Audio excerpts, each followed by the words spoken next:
들어갑니다. 1문단, 향후 노령 인구가 많아짐에 따라 이들을 위한 연금이나 건강보험 지출도 증가할 것으로 예상되고 있다. 이는 GDP 대비 정부 지출의 지속적인 상승을 가져올 것이다. 이와 같은 비용 상승 문제에 대처하는 데는 조세가 매우 중요한 역할을 할 수밖에 없다. 조세의 목적은 정부 재정에 필요한 자금을 조달하는 데 있다. 조세 제도를 고안할 때는 효율성과 공평성이라는 두 가지 목표가 고려된다. 그럼 1문단에서 얘기해 주는 건 정부 지출에 필요한 자금을 마련하기 위해 조세 제도가 활용이 돼야 되는데, 이때 조세 제도를 고안할 때 효율성과 공평성이라는 두 가지 목표가 고려되어야 된다라고 적혀 있었으니까 우리는 이하에서 효율성과 공평성과 관련된 조세의 내용을 읽게 되겠죠.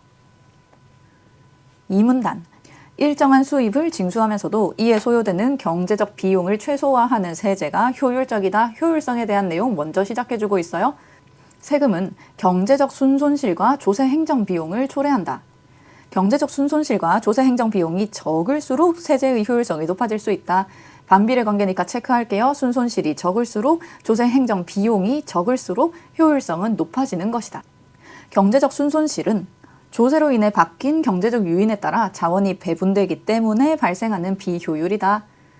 즉이라고 했으니까 앞에서 했던 말이랑 같은 말 반복되는 거예요. 경제적 순손실이란 건 조세가 경제 주체의 의사결정을 왜곡시키기 때문에 발생하는 것이 경제적 순손실이다. 바로 앞에서 얘기했던 바뀐 경제적 요인에 따라서 자원이 배분되는 비효율성이란 것이 결국 경제 주체들의 의사결정이 왜곡된다랑 같은 내용이 되는 거죠.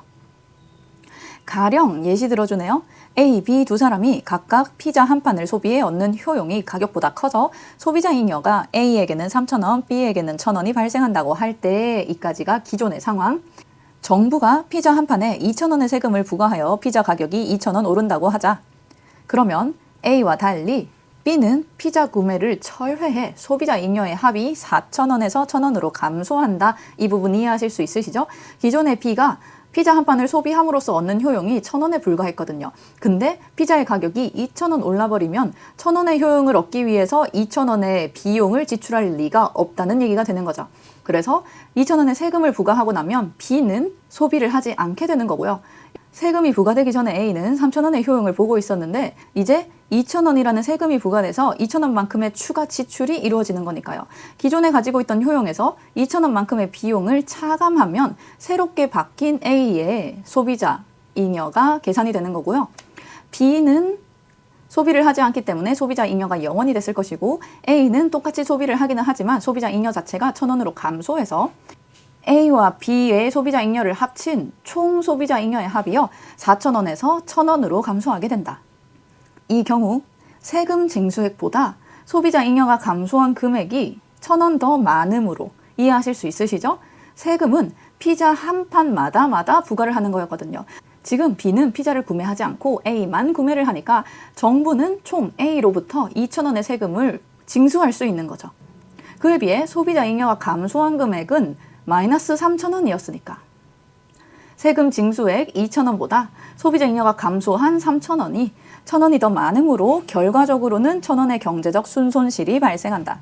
이와 같이 조세의 부과는 소비자 잉여를 감소시켜 경제적 순손실을 초래할 수 있는데 생산자 잉여도 감소시켜 경제적 순손실을 초래할 수 있다. 그리고 조세 행정 비용에는 납세자가 세법을 준수하기 위해 치르는 비용과 정부가 세법을 집행하는 데 투입하는 자원 등이 포함된다. 말 그대로 조세를 실시하기 위해서 사용되는 행정적인 비용 되겠네요. 납세자가 치르는 비용과 정부가 치르는 비용이 모두 이 비용에 포함되어 있고요. 소득 금액에 따라 여러 단계로 세율을 달리하는 경우, 세율을 단순하게 적용하는 경우에 비해 조세 행정 비용이 클 것이다. 근데 이때 조세 행정 비용이 크면 세제가 오히려 비효율성을 띠게 되는 거니까 세율을 단순하게 적용하는 것은 조세 행정 비용을 줄여줄 수 있다. 오히려 세율을 단순하게 여러 단계로 다르게 적용하지 않는 것이 조세 행정을 수행하는 데 드는 비용 자체는 줄일 수 있는 거네요. 효율성을 고려했을 때는 세율을 단순하게 적용하는 것이 도움이 될 것이다 라고 결론 정리해 주시면 돼요. 3문단, 조세의 공평성은 조세 부담을 누가 어떻게 나누어 짊어질 것인가에 대한 문제이다. 조세의 공평성에서는 조세 원칙으로 편익 원칙과 능력 원칙이 중요하다. 편익 원칙은 정부가 제공하는 공공재와 서비스를 통해 얻는 편익의 크기에 따라 세금을 차별적으로 내어야 한다는 원칙이다. 편익 원칙에 근거하여 가난한 사람들보다 부유한 사람들이 공공 서비스에서 더 큰 편익을 누리므로 세금을 더 내야 공평하다고 주장할 수 있다. 이처럼 편익 원칙을 적용하면 공공재가 사적재화와 비슷해진다. 한편 능력 원칙은 세금 부담 능력에 따라 세금 규모가 결정되어야 한다는 원칙이다. 이 원칙에서 수직적 공평성과 수평적 공평성의 두 개념이 도출된다. 수직적 공평성은 세금 부담 능력이 클수록 더 많은 세금을 내야 한다는 것이고, 수평적 공평성은 세금 부담 능력이 비슷한 사람들은 세금도 비슷하게 내야 한다는 것이다. 가볍게 납득하고 넘어가셔야 돼요. 소득이 높은 사람이 있고 낮은 사람이 있는데, 수직적 공평성은 그 세금을 부담할 수 있는 능력이 큰 사람일수록 더 세금을 많이 내야 한다. 그 세금을 부담할 수 있는 능력이 작은 사람은 세금을 조금만 내야 된다. 그리고 수평적 공평성이라는 건 세금 부담 능력이 비슷한 사람들끼리는 비슷비슷하게 내야 한다. 위아래 능력이 다른 사람들끼리 차이가 난다 말고요. 같은 구간 안에 있는 이 수평적인 사람들에 한해서는 전부 비슷비슷한 세금을 납부해야 한다 하는 게 수평적 공평성인 거예요. 이 두 가지 개념은 널리 수용되고 있지만 이 개념들을 이용하여 조세제도를 평가하는 일은 간단하지 않다. 부유한 사람들이 얼마나 더 많은 세금을 내어야 하는지, 어떤 두 사람의 능력이 비슷한지 아닌지를 어떻게 판정할 수 있는지에 대해 많은 논쟁이 있기 때문이다. 사문단, 세제의 중요한 목표가 효율성과 공평성이라는 점에 대해 거의 모든 사람들이 동의한다. 그러나 이 두 가지 목표는 상충하는 경우가 많다. 세법 개정안 중에는 효율성을 증진하는 대신 공평성을 희생하는 것이 있는가 하면 공평성을 증진하지만 효율성은 저해하는 제한도 있다. 둘 다 동시에 충족하기는 어렵다. 효율성을 높이면 공평성이 떨어지는 것이고 공평성을 높이면 효율성은 떨어지는 것이 보통이다. 라고 적혀 있는 거고요. 사람들이 조세 정책에 대해 이견을 보이는 것도 사람에 따라 효율성과 공평성에 대해 서로 다른 비중을 부여하기 때문이다. 하면서 글이 마무리가 되었네요. 나의 1문단, 모든 정부는 도로, 교육, 국방 등 공공의 목적에 사용할 재원을 마련하기 위해 효율성과 공평성을 고려하여 여러 재원으로부터 조세를 거둔다. 가에서 읽었던 내용이죠. 세원은 조세 부과의 대상이 되는 경제 요소 혹은 경제 행위를 뜻한다. 세원의 종류가 두 가지가 있는 거네요. 경제 요소도 세원이고 경제 행위에도 세원, 세금을 부과할 수 있다. 예를 들어 라고 했으니까 앞에서 나왔던 이 두 가지랑 매칭시켜 주셔야 되는 거예요. 예를 들어 소득이나 재산 혹은 부가가치가 세원이 될 수도 있고, 재산을 사고 파는 행위나 소유권을 등록하는 행위 같은 것도 세원이 될 수 있다. 앞에 나왔던 소득이나 재산 혹은 부가가치 이런 것들이 앞문장의 경제 요소에 해당하는 걸 거고요. 뒤에 있는 행위들도 조세 부과의 대상이 될 수 있다라고 매칭 시켜주시고요. 민간 부문에서 다양한 세원을 통해 징수되는 조세는 시장에서 자원이 배분되는 데에 영향을 미치기 때문에 민간 부문의 자원 배분에 대한 결정은 대부분 조세 부담에 대한 고려를 바탕으로 이루어진다. 아까 가의 이 문단에서 경제적 순손실과 관련해서 자원 배분의 왜곡 어쩌고저쩌고 적혀 있었던 거 기억나실 것 같아요. 이 문단, 조세의 부과는 시장에 어떤 영향을 미칠까? 지금부터 시장에 미치는 조세의 영향에 대해서 읽게 될 거예요.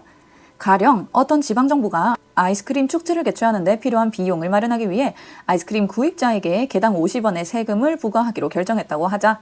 구입자에게 세금이 부과되므로 공급자들의 경제적 요인에는 변화가 없어 공급량이 변화하지 않는다.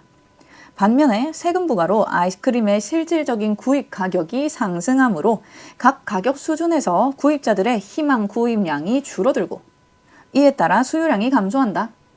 이해하실 수 있으시죠?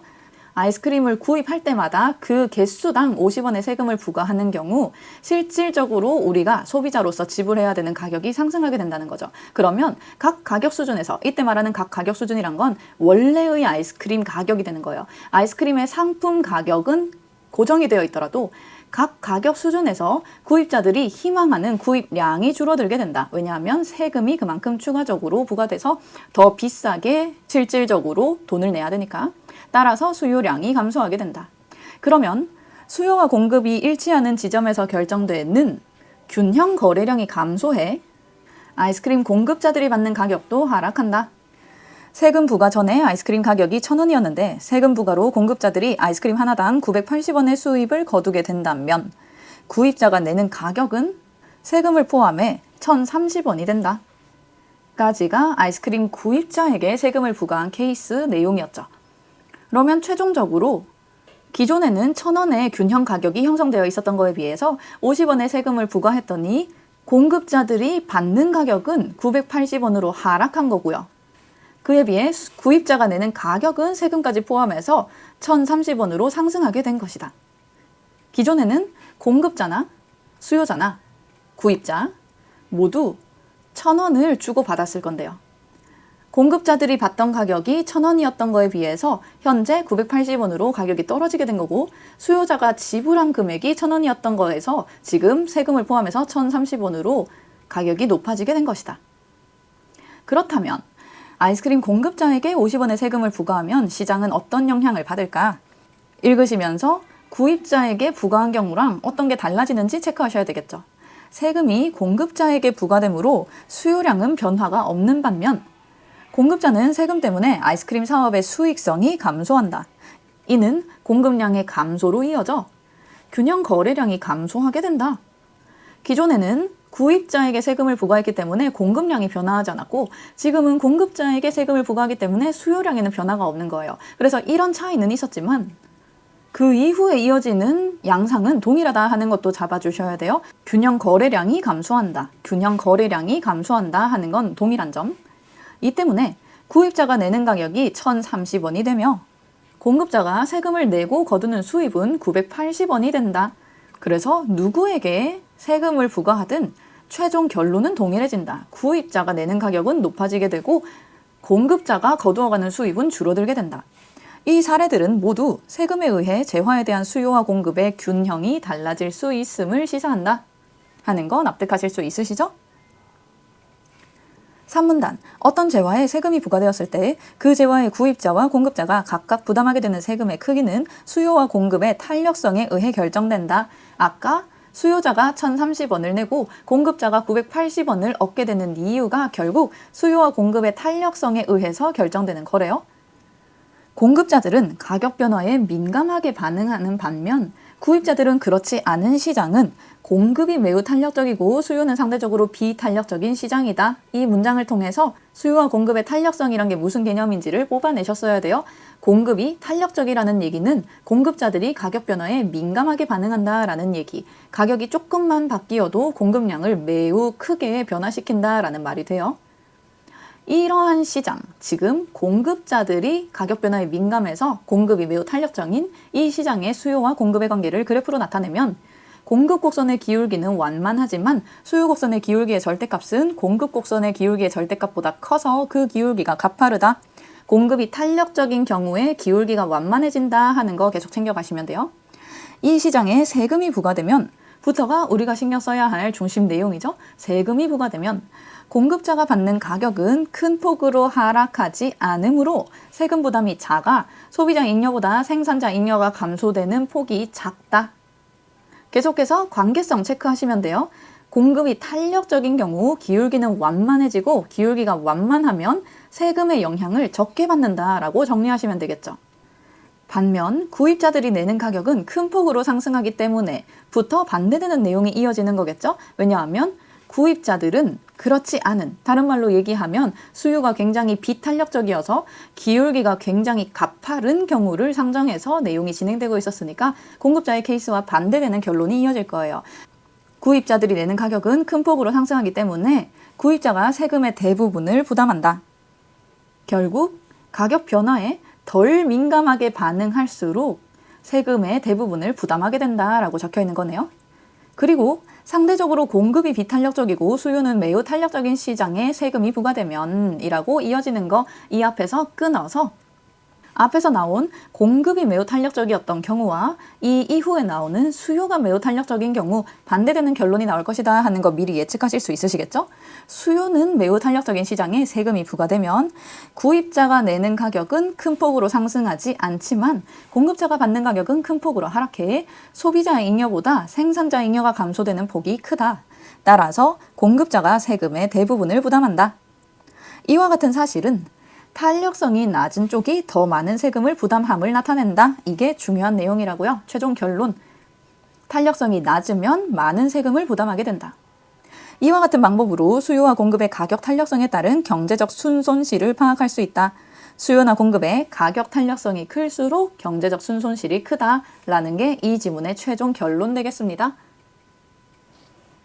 1번 문제, 가하나의 전개 방식에 대한 설명으로 적절한 것은 맞는 것을 고르셔야 되고요. 1번, 가하는 나와 달리 묻고 답하는 형식을 활용하여 조세가 경제에 미치는 영향을 분석하고 있다. 가에서는 묻고 말하는 방식을 활용한 적이 없으니까 틀린 선지. 2번, 나는 가와 달리 병렬적 구성을 통해 조세 부과 시 고려되는 주요 원칙들을 소개하고 있다. 오히려 가에서 병렬적인 구성을 통해서 효율성과 공평성이라는 두 가지 주요 원칙을 소개해줬기 때문에 가와 나가 반대로 적혀 있어야 되고요. 3번, 가, 나 모두 구체적 상황을 가정하여 조세로 인해 파생되는 문제에 대해 설명하고 있다. 가에서도 피자에 세금을 부과하는 내용을 가령이라는 예시를 통해 설명해줬고요. 나에서도 아이스크림에 세금이 부과되는 케이스를 설명해줬기 때문에 3번이 맞는 말. 4번, 가나 모두 대비의 방식을 사용하여 조세 관련 주요 개념들의 차이점을 규명하고 있다. 가에서는 일부 내용, 편익 원칙과 능력 원칙이라던가 수직적 공평성과 수평적 공평성 이런 식으로 대비를 통해서 주요 개념들의 차이점을 설명해 준 적은 있지만 나에서 그런 내용이 나온 적이 없기 때문에 틀린 선지. 5번, 가나 모두 특정 기준에 따른 분류를 통해 조세에 관한 여러 현상을 유형화하고 있다. 가와 나 모두 여러 현상을 유형화해서 제시한 적은 없기 때문에 범주를 통해서 어떠한 기준을 통해서 종류별로 얘기해 준 적은 없기 때문에 틀린 선지 되겠습니다. 2번 문제, 가나를 읽고 이해한 내용으로 적절하지 않은 것은 틀린 것을 고르셔야 되고요. 1번, 노령 인구의 증가는 GDP 대비 정부 지출의 상승을 초래하는 요인이 될 수 있다. 맞는 말, 가의 1문단에서 조세 제도의 중요성에 대해 언급하는 것으로 시작되었죠.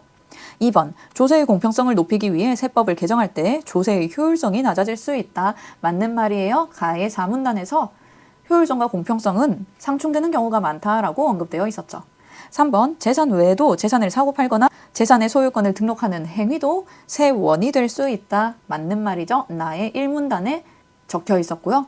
4번, 조세 부담은 민간 부문에서 자원의 배분을 결정할 때 고려되는 요소로 활용될 수 있다. 마찬가지 나의 첫 번째 문단에서 언급해줬어요. 그래서 정답이 5번. 편익 원칙은 공공재의 혜택을 많이 받는 사람에게 부과되는 세율을 낮추는 근거가 될 수 있다.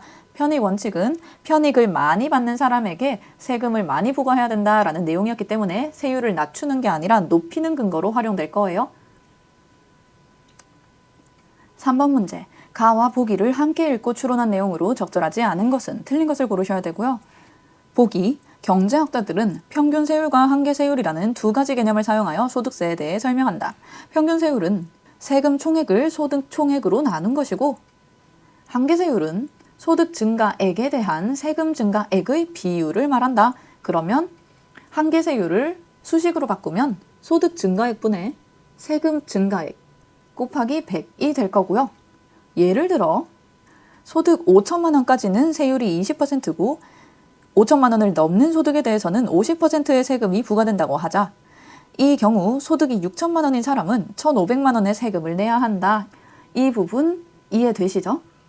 소득이 6천만 원인데 소득 구간 자체가 5천만 원까지 20%의 세율이 결정되어 있고 그것을 초과하는 금액에 대해서는 다른 비율이 적용이 되니까 5천만 원과 1,000만 원을 따로따로 계산해 주셔야 되는 거고요.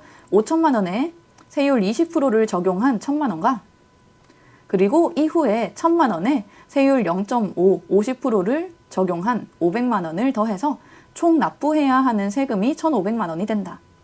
이 사람의 평균 세율은 25%지만 왜냐하면 총 소득 6천만 원 중에 1,500만 원을 납부하는 게 계산해 보시면 25%가 나온다는 거죠. 하지만 한계 세율은 50%다. 소득 증가액에 대한 세금 증가액의 비율이니까 기존에 5천만 원까지 구간에 비해 소득이 1,000만 원 더 증가했더니 세금이 500만 원 더 늘어났으니까요. 한계 세율은 50%가 된다라고 적혀 있는 거예요. 그러면 이때의 한계 세율은 최종적으로 내가 납부해야 하는 마지막 단계의 세율이 해당한다라고 정리하실 수도 있겠네요. Anyway, 세금 납부로 인한 납세자의 희생이 어느 정도인지 측정하는 데는 평균 세율이 더 적합하다. 희생을 측정할 때는 평균 세율을 쓴다. 그러나 세제가 경제적 유인을 어느 정도 왜곡시키는지 알아보는 데는 한계 세율이 더 의미 있는 개념이다. 왜곡 정도를 파악할 때는 한계 세율을 사용한다. 한계 세율을 단일 세율로 고정하는 것은 세율의 단순화에 기여한다. 유럽의 여러 나라에서는 모든 납세자에게 동일한 한계 세율을 적용하는 평률세를 시행하고 있다. 이런 평률세를 사용을 하면 세율의 단순화에 기여하게 되는 거인 거고요. 그리고 이거를 지문의 2문단, 가의 2문단에 있었던 세율 구조가 단순해지면 조세 행정 비용이 감소한다 하는 내용과 연결지어 주셔야 되겠죠. 만약에 평률세를 시행하게 되면 조세 행정 비용이 감소하게 되는 거고요. 그러면 조세 제도의 효율성 자체는 높아지게 될 것이다. 그대로 선지 내려가시면 1번 선지, 한계 세율을 높이면 소득세 부과로 초래되는 경제적 순손실이 적어져 조세의 효율성을 높일 수 있겠군. 경제적 순손실이라는 개념 자체가 조세 때문에 경제적 요인이 바뀌어서 왜곡이 발생하는 거였거든요.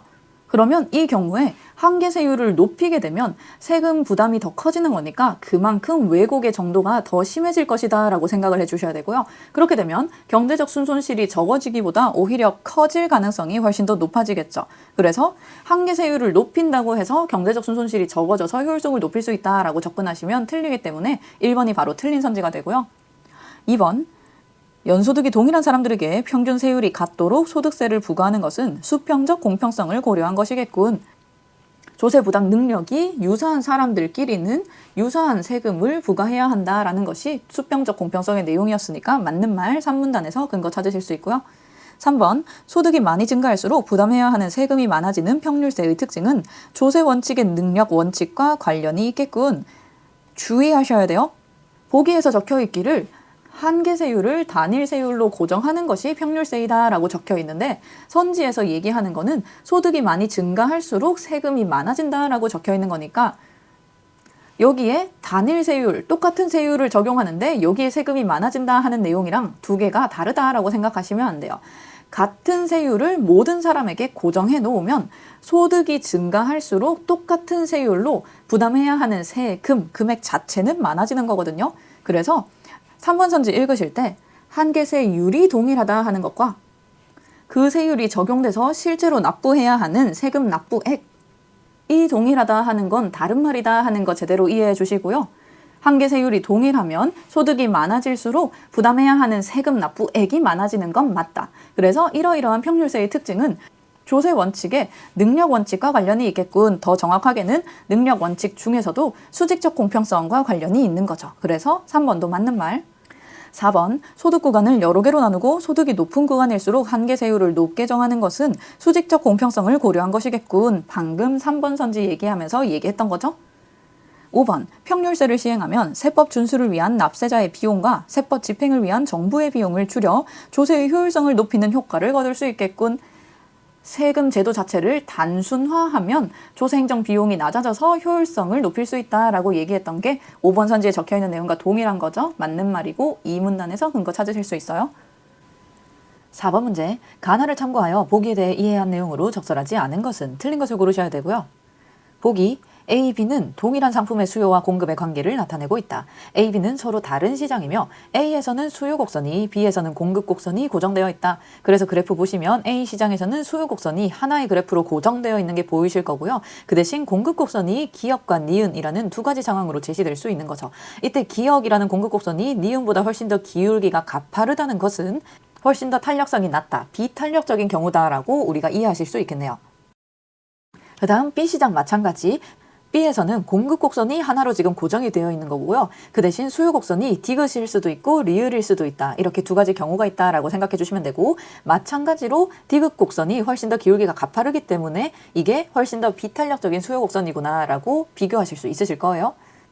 그럼 당연히 우리는 지문에서 탄력성에 따른 세금 부담의 차이에 대해서 읽었으니까요. 거기에서 지문의 최종 결론이 분명히 탄력성이 낮을수록, 비탄력적일수록 세금 부담이 커진다라고 결론 내렸으니까 A시장 같은 경우에는 기역 공급 곡선이 훨씬 더 세금 부담이 높을 거고요.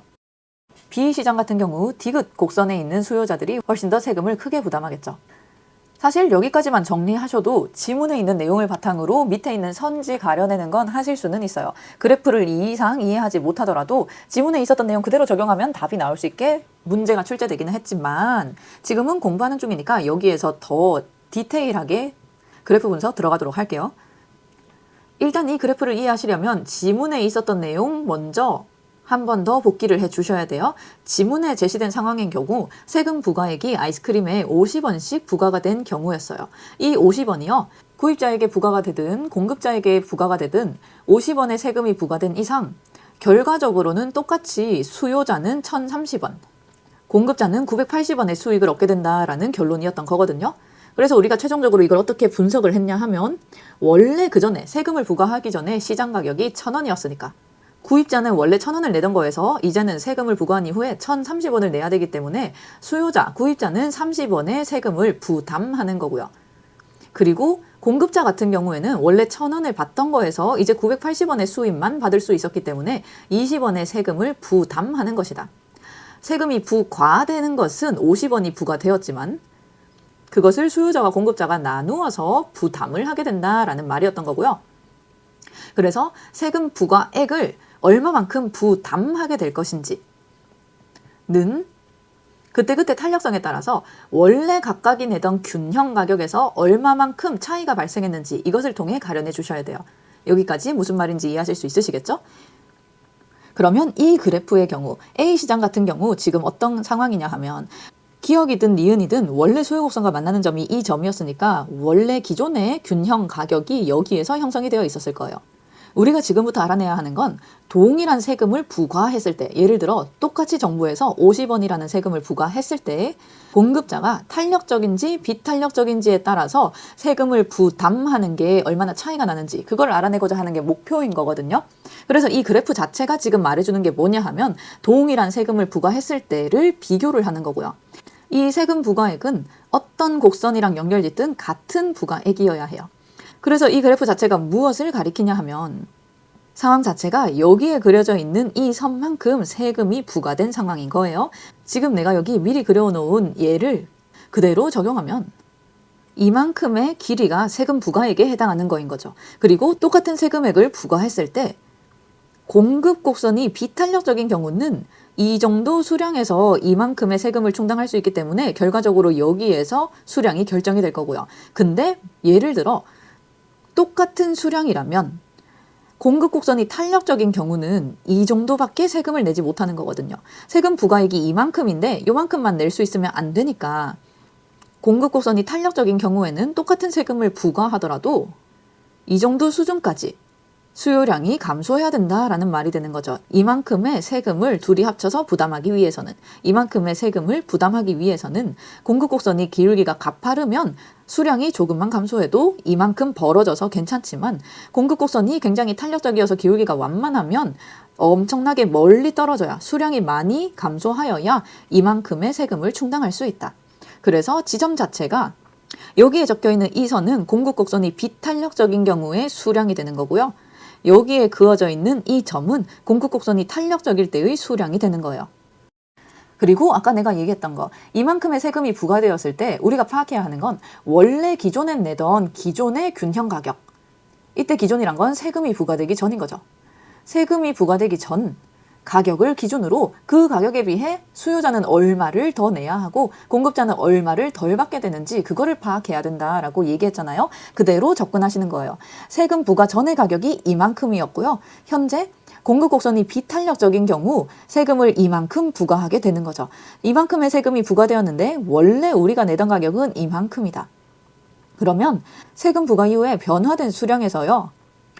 수요 곡선은 이 지점에서 만나게 되니까 그리고 공급 곡선은 이 지점에서 만나게 되니까 이런 식으로 표시를 할 수 있다까지 괜찮으시죠? 세금을 부과하기 전에 균형 가격은 여기에 형성되었는데 세금을 부과했더니 수요자가 내야 하는 가격은 요만큼 올라간 거고요. 그에 비해 비탄력적인 공급자가 받게 되는 가격은 이만큼이나 감소했다 하더라. 그러면 이만큼의 세금을 부과했을 때 지금 공급자가 훨씬 더 세금의 부담을 크게 지고 있다 하는 게 이해되실 거예요. 이게 우리가 지문에서 읽었던 거 비탄력적인 경우 세금을 더 크게 부담하게 된다를 증명하는 그래프가 됩니다.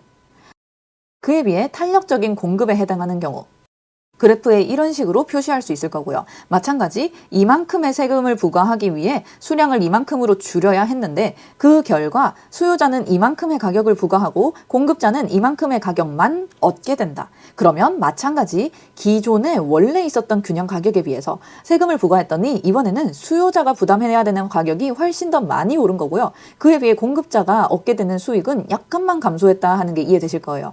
그러면 탄력적인 경우에는 탄력적인 공급자는 세금을 조금만 부담하면 되지만 비탄력적인 공급자의 경우에는 세금을 똑같이 부과하더라도 훨씬 더 많이 부담해야 한다라는 결론이 나와요. 요만큼 부담하는지 이만큼 부과하는지의 차이가 되는 거죠. 처음 보면 생각할 게 너무 많아서 복잡한 것 같지만 차근차근 따라오시면 할 수 있으세요. B 파트 마찬가지 똑같은 메커니즘이지만 한 번 더 반복하도록 할게요. B시장, 이번에는 공급 곡선이 고정이고 수요 곡선이 탄력성에 따라 두 가지가 구분되어 있었다 하는 거 기억나실 것 같아요. 그러면 우리가 해야 하는 건 마찬가지.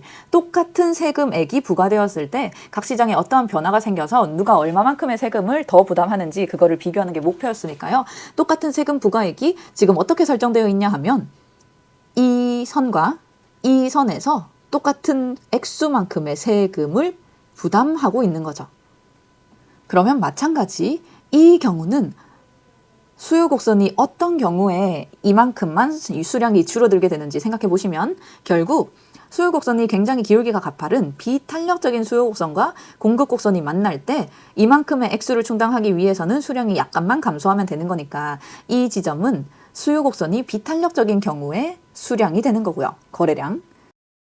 마찬가지 똑같이 이만큼의 세금이 부과되었을 때 수요 곡선이 탄력적이어서 완만한 경우 공급 곡선과의 똑같은 이만큼의 차이를 만들어내려면 원래 균형점보다 훨씬 더 거래량이 줄어야 된다라고 얘기했죠. 이만큼의 간격을 벌이기 위해서. 그러면 결과적으로 이 지점에서의 거래량은 수요 곡선이 탄력적일 때의 거래량이 되는 거고요. 각각의 거래량에 맞춰서 수요자가 내야 하는 가격과 공급자가 받는 가격을 표시를 해 주셔야 돼요. 그러면 연두색 먼저 수요가 비탄력적인 경우 거래량이 이 점에서 결정이 되는 거였고요.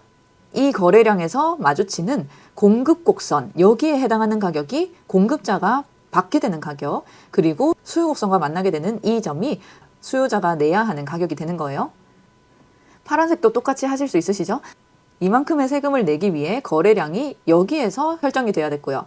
이 거래량 상에서 공급 곡선과 만나는 이 점이 공급자가 얻게 되는 가격이 되는 거고 수요 곡선과 만나게 되는 이 점이 탄력적인 수요자가 내야 하는 가격이 되는 거죠.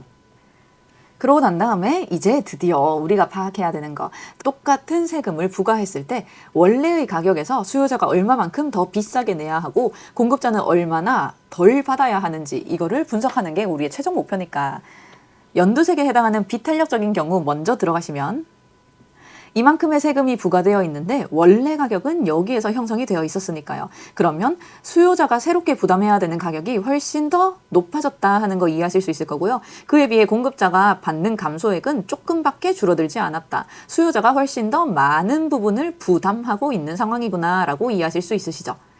수요 곡선이 비탄력적인 경우에 수요자의 부담이 훨씬 더 커진다 라는 말인 거고요. 마찬가지 파란색, 수요자가 탄력적인 경우 지금부터 비교해 보시면 이만큼의 세금이 똑같이 부과되었을 때 원래의 가격에 비해 수요자가 더 내야 하는 가격은 조금밖에 오르지 않았고요. 그에 비해 공급자가 받는 가격이 훨씬 더 많이 감소했다 하는 거 이해하실 수 있을 거예요. 그러면 수요 곡선이 탄력적이면 수요자가 부담하는 건 훨씬 더 줄어드는구나 하는 걸 이해하실 수 있죠. 이런 식으로 그래프 분석하셔서 결과적으로 우리가 알아낸 건 지문에서 알려줬던 결론과 동일한 거예요. 비탄력적인 경우 세금의 부담이 훨씬 더 커진다라는 거죠. 그대로 선지 내려가시면 1번 선지 A, B에서 세금의 부과는 경제 주체들의 의사결정에 영향을 미쳐 경제적 순손실을 초래하는 요인이 된다. 맞는 말이죠? 지문에 세금을 부과하는 것 자체가 경제 주체들의 의사결정에 왜곡을 만들어서 경제적인 순손실을 초래한다고 지문에서 언급되어 있었어요. 2번 A에서 공급 곡선이 기역일 때보다 니은일 때 계속해서 탄력성이랑 연결 지어주세요. 니은이라는 건 탄력적일 때. 뭐뭐보다라는 비교하는 내용 나오면 헷갈릴 수 있으니까 주어에 꼭 표시해 놓으시라고 했어요. 니은일 때, 탄력적일 때. 구입자가 부담하게 되는 세금이 커서 세금 부과로 감소하는 소비자 잉여의 폭이 크다. 앞부분 먼저 파악할게요. 공급자가 탄력적인 경우 공급자의 세금 부담이 감소하는 거니까 상대적으로 구입자가 부담하게 되는 세금이 커지는 게 맞겠죠. 그러면 이 경우 세금 부과로 감소하는 소비자 잉여의 폭이 더 커진다 하면 당연히 맞는 말이에요. 3번 A에서 공급 곡선이 기역일 때보다 니은일 때, 마찬가지 공급 곡선이 탄력적일 때 공급자가 상품의 가격 변화에 민감하게 반응하여, 이게 탄력적이라는 뜻이죠. 민감하게 반응하여 공급자가 구입자들로부터 받는 가격이 더 작은 폭으로 하락한다. 탄력적인 경우 공급자가 부담해야 하는 세금이 작다라고 얘기했으니까 더 작은 폭으로 하락한다 하면 맞는 말이 되는 거네요. 4번 B에서 수요곡선이 디귿일 때, 수요곡선이 디귿이란 건 비탄력적일 때, 수요곡선보다 공급곡선의 기울기의 절대값이 작다면 공급자가 구입자보다 더 많은 세금을 부과하게 된다. 수요곡선이 비탄력적이면 훨씬 더 세금 부담이 많아진다 하는 거 우리 방금 그래프를 통해서도 이해했고요. 지문에서도 적혀 있었던 말이고요. 이 경우에 공급자가 부담하는 세금이 더 많다라고 적혀 있으면 틀린 선지다 하는 거 쉽게 이해하실 수 있을 것 같아요. 공급자가 아니라 수요자, 구매자가 부담하는 세금이 훨씬 더 크겠죠. 그래서 4번이 정답. 5번 B에서 수요곡선이 리을일 때, 탄력적일 때 공급곡선보다 수요곡선의 기울기의 절대값이 작다면 세금 부과로 인해 감소하는 생산자 잉여가 소비자 잉여보다 많다. 생산자들이 훨씬 더 손해를 본다라고 적혀 있는 거고요. 수요곡선이 탄력적이면 수요자의 세금 부담이 줄어드니까 상대적으로 생산자가 훨씬 더 손해를 보게 되겠죠. 5번 선지도 맞는 말. 5번 문제, 기역과 니은에 대해 이해한 내용으로 적절한 것은 맞는 것을 고르셔야 되고요. 1번, 기역의 경우는 니은의 경우와 달리 조세가 부과되자마자 아이스크림 공급량이 줄어든다. 오히려 아이스크림 공급량이 줄어드는 건 공급자에게 세금을 부과한 경우가 되니까요. 기역과 니은을 반대로 적어주셔야 되고요. 2번, 니은의 경우는 기역의 경우와 달리 조세가 부과되자마자 아이스크림에 대한 수요가 줄어든다 라고 적혀 있는 거 마찬가지 두 개 반대로 적혀 있다 하는 거 이해해 주셔야 돼요. 3번, 기역의 경우보다 니은의 경우에 구입자가 내는 아이스크림 가격이 더 많이 오른다. 아까 지문의 사례에 의하면 둘 다 구입자가 내는 아이스크림 가격은 1,030원으로 올랐기 때문에 둘 중 하나가 더 많이 오른다 하면 틀린 말이 되죠. 4번, 니은의 경우보다 기역의 경우에 공급자가 동일한 수량의 아이스크림을 팔아 거두는 수입, 다른 말로 얘기하면 공급자가 얻어들이는 수입이 더 많다라고 적혀 있는데 니은이든 기역이든 공급자가 받아들이는 수입은 아이스크림 개당 980원이었으니까 더 많다라고 적혀 있으면 틀려서 정답이 5번 되겠습니다. 기역, 니은의 경우 모두 구입자와 공급자가 세금을 나누어 부담하게 된다. 맞는 말이 되는 거고요. 세금 50을 부과했더니 지문의 케이스 같은 경우 수입자가 내야 되는 돈은 1,030원이 돼서 기존에 비해 구입자가 30원을 더 부과하게 되는 거고요. 공급자는 1,000원을 받던 과거에 비해 980원의 수입만 거두게 되는 거기 때문에 공급자 입장에서는 20만큼의 세금을 부담하고 있는 것이다. 그래서 둘이 부담하는 세금을 합치면 정부가 부과한 총 세금과 같아지는 거죠. 6번 문제, A에서 E의 사전적 의미로 적절하지 않은 것은 틀린 것을 고르셔야 되고요.